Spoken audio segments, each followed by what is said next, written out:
We're seeing more and more businesses going out. I mean, God help us all in America. We'll be back after the break here on Real News with Farron and Brian.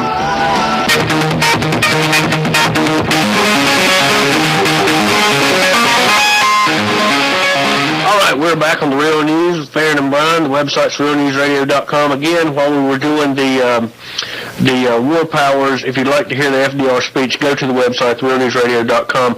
To start with, just a little bit on the swine flu. Last week, we covered some of the Massachusetts health bill would allow warrantless arrest and quarantines, and this is Massachusetts Bill S. 2028, Pandemic and Disaster Preparation Bill. This has now been covered by the local press in Massachusetts, so we want to play a clip from a local news media. They're covering this, and take a good look and a good listen to this information, because I guarantee it'll be coming to a state near you, like the bootlicking New World Order state of North Carolina. Also in Massachusetts, the legislature is acting rapidly on a bill updating what the state can do in a public health emergency. That bill has languished on Beacon Hill for some time, but with the flu outbreak, it's now racing through the legislature. NECN's Josh Brugadier is at the State House in Boston tonight. Josh? The state Senate passed this bill, Bill 2028, today. They did so unanimously, and it gives the governor and the health commissioner the power to act in the public's interest in case of any kind of medical emergency. Timing sped up a hearing and ultimately unanimous Senate approval of the Pandemic and Disaster Preparation and Response Bill in Massachusetts. The bill gives the Public Health Commissioner the discretion to respond to an outbreak like the kind going on in Mexico, to close or evacuate buildings, enter private property, isolate or quarantine people, and to get and distribute meds and vaccines. A registry of Massachusetts volunteers would be created and would be activated in case of emergency. Plus, the commissioner could request personnel from other states. The bill also protects healthcare workers from liability. Concerns about the spread of swine flu meant lawmakers, such as Worcester County Democrat Richard Moore, didn't want to take any chances. It's too bad that we have to have something like that pending to get us to finally act, but this was actually on the calendar before that became a news story, so it's not that it's totally there, but it does give us another reason why it's a good idea to have this on the books. And the bill has actually passed the Senate a couple of times the past few years, but has never passed both the Senate and the House. The House is expected to take up the bill sometime this week. Josh, any penalty if you don't follow the emergency declaration rules? It can actually get to be a pretty severe penalty, because for each day someone didn't follow a rule, for example, if somebody was asked to be quarantined and they decided not to follow that, it could be a fine of up to $1,000 per day they didn't follow, and also up to 30 days in prison. Josh Brugadier on Beacon Hill tonight. Thank you.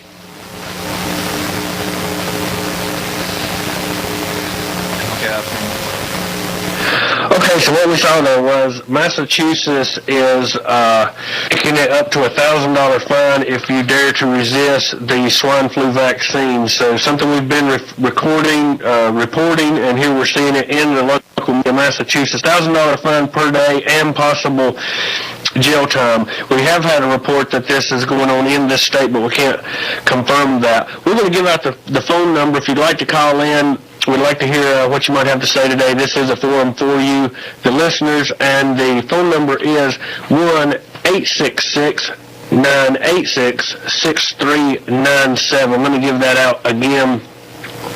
1-866-986-6397. And I think, Brian, you had a report. Barack Obama was telling everyone he hoped they would take the vaccine, and we've also got him addressing the school children this coming Tuesday, which is bringing on a little bit.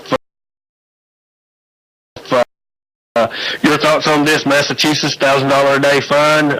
Any surprise? Are you going to pay the fine, take the shot when they do it here in North Carolina? We will see.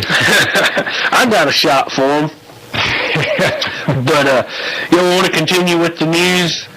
I found this rather interesting, the story. FBI investigating laptops sent to U.S. governors.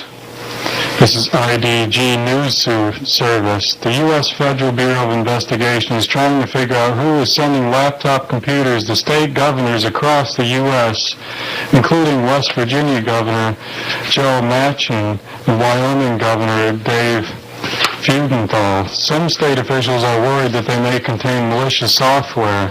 According to sources familiar with the investigation, other states have been targeted too, with the HP laptops mysteriously ordered 4 officials in 10 states.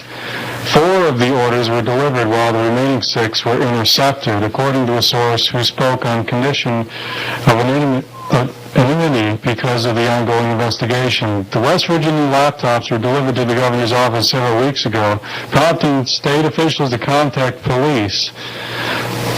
According to Kyle Schaefer, the state's chief technology officer, we were notified by the governor's office that they had received the laptops and they had not ordered them, he said. We checked our records, and again, we had not ordered them. Many organized criminals who would be happy to spend the cost of 5 PCs to order access government computers, said Steve Santorelli, governor of the investigation of the security consulting team, Sinru. What is a notebook? $700? You send 5 of them, you're dropping $3,000. And say you get into the congressional email system, how valuable would that be? So what they're hoping for, they'd send these laptops. I've heard of this scam before, and hopefully somebody will access or connect them to the company or governmental computer system and then instantly access to whoever it was that actually sent them to begin with. I've also heard of people leaving those little cards outside of, say, corporate offices, hoping somebody will pick one up, a disk or a little memory card, go inside, put it into a computer, get into their network that way. No, I've never heard of any of this. So that's interesting. The mainstream press doesn't cover that. That's so cool. As soon as you take that memory stick, take it in, put it into your company grid, I mean, it's instant virus. Technology, I don't know. I have mixed feelings. Is it a good thing? Was the Unabomber correct? I wanted to let everyone know, I know we've got just a couple minutes in this segment. This was sent out by our Congresswoman, Virginia Fox, and it goes into saying what does the $1 trillion plan for health care reform include. Institutes a payroll tax of up to 8% on small business, leaves key medical decisions to government bureaucrats rather than patients and their health providers, something we absolutely do not want to have here in America. Medicare including cuts to providers. Seniors who like their Medicaid Advantage plan will not be able to keep it. This bill will reverse the decisions of millions who chose to enroll in the program and have come on to rely on these health care plans. But what I did not know, Brian, was that there is so many other bills that are out there that have been co-sponsored by Virginia Fox and others. It's the Improving Health Care for All Americans Act, H.R. 3218, Healthcare Freedom of Choice Act, H.R. 502, Promoting Health Information Technology Act, the Health Act, Federal Military Retirement Health Equality Act, Medical Rights Act of 2009, H.R. 2516, Small Business Health Fairness Act, and I'm just reading a few of them. There's a lot of alternatives that are out there that's not getting any press. Some of these Virginia Fox had co-sponsored, some of them she's recommending, but the media is painting it that we have one solution, the Obama plan, or keep what we've got. But actually, there is some alternatives, and they're not getting any press by the mainstream press. None whatsoever. The only solution we have is our plan.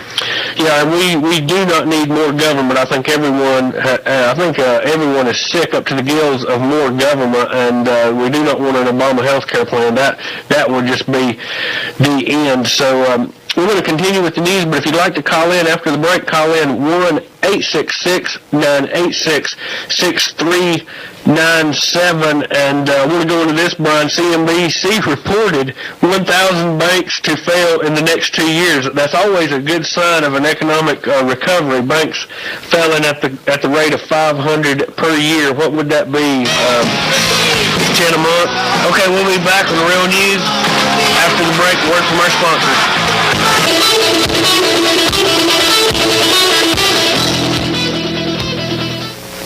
We're back on the Real News, Farron and Brian, and we had someone ask during the break where they could get a little more information about the alternative health care plans, and you can go to www.fox house.gov/healthcare. That would be Congresswoman Virginia Fox